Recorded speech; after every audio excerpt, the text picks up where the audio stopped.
Hi, Tom here. In this week's Circle and Optical drawing video, I'll show you one way to draw the famous Gangotri temple, which is an 18th century white granite temple at the source of the river Ganga.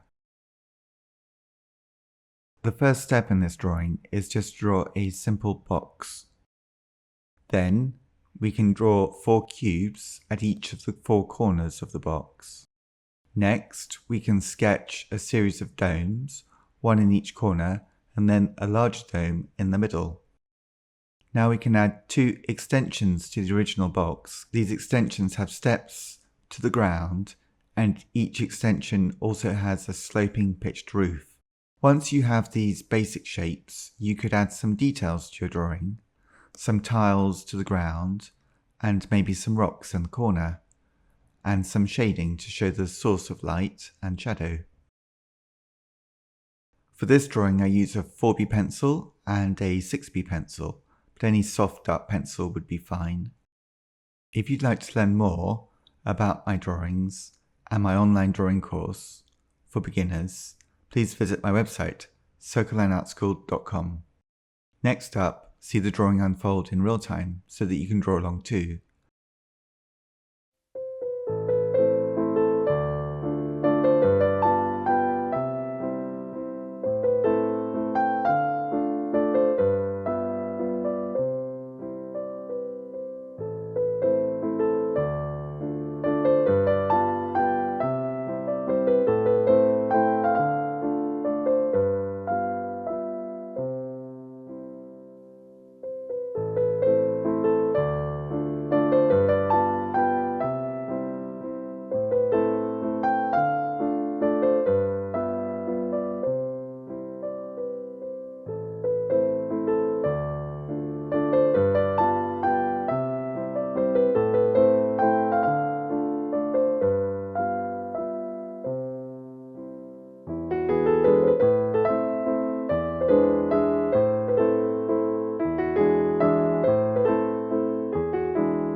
Thank you for watching this video. If you'd like to learn more, please visit circleandartschool.com, where you'll find details of all of my online drawing courses for beginners. Thanks for watching and see you next time.